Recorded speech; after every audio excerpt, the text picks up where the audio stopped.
بسم اللہ الرحمن الرحیم۔ السلام علیکم دوستو، پچھلے پارٹ میں ہم نے سنا ہم سب کے پیارے آقا صلی اللہ تعالیٰ علیہ وسلم کے بچپن سے جوانی تک کا سفر، اور اب ہم اس کے آگے سنیں گے۔ لیکن جو ہمارے بھائی ڈائریکٹ اسی ویڈیو میں آئے ہیں اور وہ پچھلی ویڈیو نہیں دیکھ پائے ہیں، تو ان کے لیے ہم یہاں بالکل شارٹ کٹ میں بچپن سے جوانی تک بتا دیتے ہیں۔ اس کے بعد ہم آگے کا واقعہ بھی بتائیں گے۔ ایسا ہم اس لیے بتا رہے ہیں کیونکہ جو ہمارے بھائی نئے آئے ہوئے ہیں ان کو ایک ہی ویڈیو میں پورا واقعہ سمجھ میں آ جائے، اور جنہوں نے پہلا پارٹ دیکھ رکھا ہے ان کو بھی سمجھ میں آ جائے۔ تو چلیے دوستو، بنا کسی دیری کے ہم اپنی ویڈیو میں آگے بڑھتے ہیں۔ دوستو، حضور نبی رحمت شفیع امت صلی اللہ تعالیٰ علیہ وسلم کا نام مبارک محمد صلی اللہ تعالیٰ علیہ وسلم ہے۔ دوسری آسمانی کتابوں میں آپ کا نام احمد ہے، جبکہ قرآن و حدیث اور سیرت کی کتابوں میں آپ کے سینکڑوں صفاتی نام ہیں، جن میں سے کچھ یہ ہیں: مزمل، مدثر، رؤوف، رحیم، مصطفیٰ، مجتبیٰ، مرتضیٰ وغیرہ۔ جبکہ آپ کی کنیت ابو القاسم ہے۔ آپ صلی اللہ تعالیٰ علیہ وسلم کا تعلق قبیلہ قریش کے ایک اعلیٰ خاندان بنو ہاشم سے تھا۔ آپ کے ابو کا نام حضرت عبداللہ اور امی کا نام حضرت آمنہ رضی اللہ تعالیٰ عنہما ہے۔ ابو کی طرف سے آپ کے خاندان کا سلسلہ یہ ہے: محمد بن عبداللہ بن عبد المطلب بن ہاشم بن عبد مناف بن قصی بن کلاب بن مرہ، اور امی کی طرف سے آپ کے خاندان کا سلسلہ یہ ہے: محمد بن آمنہ بنت وہب بن عبد مناف بن زہرہ بن کلاب بن مرہ۔ کلاب بن مرہ پر جا کر آپ کے ابو اور امی کا خاندانی سلسلہ مل جاتا ہے۔ آپ صلی اللہ تعالیٰ علیہ وسلم کی پیدائش 12 ربیع الاول پیر کے دن مطابق 20 اپریل 571 عیسوی کو ہوئی۔ اس تاریخ کو دنیا بھر میں مسلمان میلاد شریف مناتے ہیں۔ آپ صلی اللہ تعالیٰ علیہ وسلم کی پیدائش سے پہلے ہی آپ کے ابو کا انتقال ہو گیا۔ پھر جب آپ کی عمر 6 سال کی ہوئی تو آپ کی امی بھی دنیا سے پردہ فرما گئیں، اور آپ کی پرورش دادا جان حضرت عبد المطلب رضی اللہ تعالیٰ عنہ نے کی۔ 2 سال کے بعد دادا جان بھی پردہ فرما گئے، اور پرورش کی ذمہ داری آپ کے چچا ابو طالب نے سنبھالی۔ عرب کے امیر خاندان والوں کا یہ طریقہ تھا کہ وہ اپنے بچوں کو دودھ پلانے کے لیے آس پاس کے دیہاتوں میں بھیجتے تھے، تاکہ دیہات کی صاف ستھری آب و ہوا میں ان کی جسمانی صحت اچھی ہو جائے اور وہ اچھی طرح سے عربی زبان بھی سیکھ جائیں۔ اسی دستور کے مطابق آپ کی امی جان نے بچپن میں آپ کو حضرت حلیمہ سعدیہ رضی اللہ تعالیٰ عنہا کے ساتھ ان کے قبیلے بھیج دیا، جہاں وہ آپ کو دودھ پلاتی رہیں۔ اس زمانے میں آپ سے بہت حیران کر دینے والے واقعے سامنے آئے۔ بچپن میں آپ صلی اللہ تعالیٰ علیہ وسلم کا جھولا فرشتوں کے ہلانے سے ہلتا تھا۔ چاند آپ کی انگلی کے اشاروں پر حرکت کرتا تھا۔ بچوں کی عادت کے مطابق کبھی بھی کپڑوں میں پاخانہ پیشاب نہ فرمایا، بلکہ ہمیشہ ایک فکس ٹائم پر حاجت فرماتے۔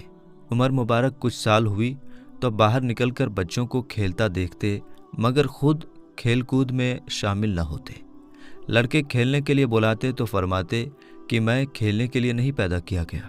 آپ کی جوانی سچائی، ایمانداری، وفاداری، وعدوں کی پابندی، رحمت و سخاوت، دوستوں سے ہمدردی، پیاروں کے غم میں شامل ہوتے، غریبوں اور مفلسوں کی خبر رکھتے، یہاں تک کہ آپ کے اندر تمام نیک عادتیں پائی جاتی تھیں: لالچ، دھوکہ، فریب، جھوٹ، شراب پینا، ناچ گانا، لوٹ مار، چوری اور بری باتیں کرنا وغیرہ۔ ان تمام بری عادتوں سے آپ صلی اللہ تعالیٰ علیہ وسلم پاک و صاف تھے۔ آپ کی سچائی اور وعدے میں پکا ہونے کا چرچا دور دور تک پہنچ چکا تھا۔ تجارت یعنی ویاپار آپ کا خاندانی پیشہ تھا۔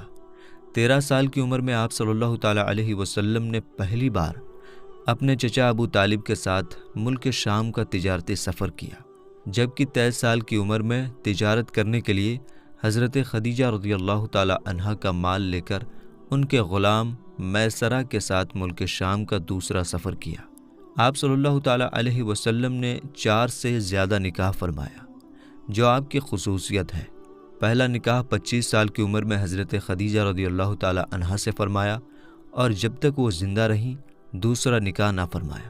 آپ کی 11 بیویوں کے نام مبارکہ یہ ہیں: نمبر 1 حضرت خدیجۃ الکبریٰ رضی اللہ تعالی عنہا۔ نمبر 2 حضرت سودا رضی اللہ تعالی عنہا۔ نمبر 3 حضرت عائشہ۔ نمبر 4 حضرت حفصہ۔ نمبر 5 حضرت ام سلمہ۔ نمبر 6 حضرت ام حبیبہ۔ نمبر 7 حضرت زینب بنت جہش۔ نمبر 8 حضرت زینب بنت خزیمہ۔ نمبر 9 حضرت میمونہ۔ نمبر 10 حضرت جویریہ۔ نمبر 11 حضرت صفیہ رضی اللہ تعالی عنہن۔ آپ کی 3 باندیاں تھیں جن کے نام یہ ہیں: نمبر 1 حضرت ماریہ قبطیہ۔ نمبر 2 حضرت ریحانہ۔ نمبر 3 حضرت نفیسہ رضی اللہ تعالی عنہن۔ آپ کے 3 بیٹے ہیں: نمبر 1 حضرت قاسم، نمبر 2 حضرت عبداللہ اور نمبر 3 حضرت ابراہیم رضی اللہ تعالی عنہم، اور 4 بیٹیاں ہیں: نمبر 1 حضرت زینب، نمبر 2 حضرت رقیہ، نمبر 3 حضرت ام کلثوم اور نمبر 4 حضرت فاطمۃ الزہرا رضی اللہ تعالی عنہن۔ آپ کی تمام اولاد مبارک حضرت خدیجہ رضی اللہ تعالی عنہا سے ہوئی، لہٰذا حضرت ابراہیم رضی اللہ تعالی عنہ حضرت ماریہ قبطیہ رضی اللہ تعالی عنہا کے شکم سے پیدا ہوئے۔ 4 مشہور چچا: نمبر 1 حضرت حمزہ، نمبر 2 حضرت عباس رضی اللہ تعالی عنہما، نمبر 3 ابو طالب، نمبر 4 ابو لہب، اور 4 پھوپھیاں: نمبر 1 حضرت صفیہ رضی اللہ تعالی عنہا، number 2 Atika, number 3 Umaima, number 4 ام حکیم۔ 40 سال کی عمر میں آپ مکہ مکرمہ سے تقریباً 3 میل دور غار حرا میں تشریف لے جاتے اور رب تعالیٰ کی عبادت میں لگے رہتے۔ یہی آپ پر پہلی وحی نازل ہوئی۔ 40 سال کی عمر میں ہی آپ نے اپنے نبی ہونے کا اعلان فرمایا۔ پھر 3 سال چھپ کر اسلام کو پھیلانے کا کام کرتے رہے۔ عورتوں میں سب سے پہلے آپ کی بیوی حضرت خدیجۃ الکبریٰ رضی اللہ تعالی عنہا، مردوں میں سب سے پہلے حضرت ابو بکر صدیق رضی اللہ تعالی عنہ، اور بچوں میں سب سے پہلے حضرت علی المرتضیٰ شیر خدا رضی اللہ تعالی عنہ اسلام لائے۔ پھر حضرت عثمان غنی، پھر حضرت زبیر بن عوام، پھر حضرت عبد الرحمن بن عوف، پھر حضرت سعد بن ابی وقاص، حضرت طلحہ بن عبید اللہ رضی اللہ تعالی عنہ بھی دعوت اسلام میں آ گئے۔ 3 سال کے بعد آپ نے اللہ تعالیٰ کے حکم سے اپنے خاندان والوں کو اسلام کی دعوت دی، اللہ کے عذاب سے ڈرایا، لیکن انہوں نے اسلام کی دعوت قبول کرنے سے انکار کر دیا اور ناراض ہو کر نہ صرف چلے گئے بلکہ آپ کے خلاف اول پھول بکنے لگے۔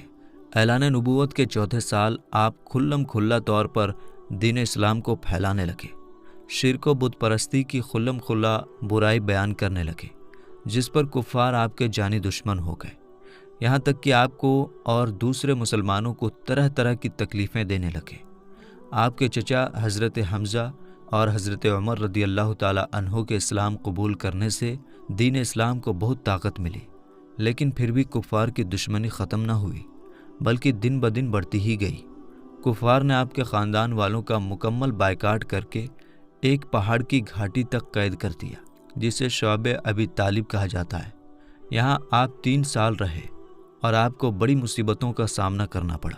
حج کے موقع پر آپ صلی اللہ تعالیٰ علیہ وسلم الگ الگ علاقوں سے آئے ہوئے خاندان کے لوگوں کو اسلام کی دعوت دیتے اور ہر سال کچھ لوگ اسلام قبول کر لیتے۔ اعلان نبوت کے 13ویں سال مدینے سے آئے ہوئے 72 لوگوں نے اسلام قبول کیا اور واپس جا کر اپنے یہاں اسلام کی دعوت دینا شروع کر دی، اور دھیرے دھیرے اسلام کی روشنی مدینہ سے قبا تک گھر گھر پھیل گئی۔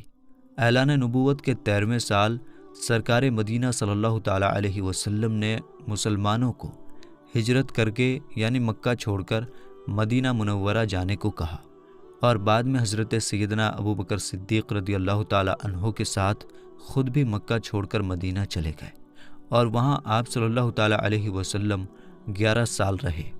پہلے سال میں مسجد قباء و مسجد نبوی کی تعمیر کی گئی، پہلا جمعہ ادا فرمایا، اذان اور اقامت کی شروعات ہوئی۔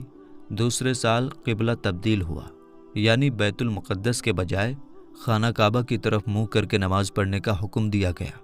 رمضان المبارک کے روزے فرض ہوئے، نماز عیدین و قربانی کا حکم دیا گیا۔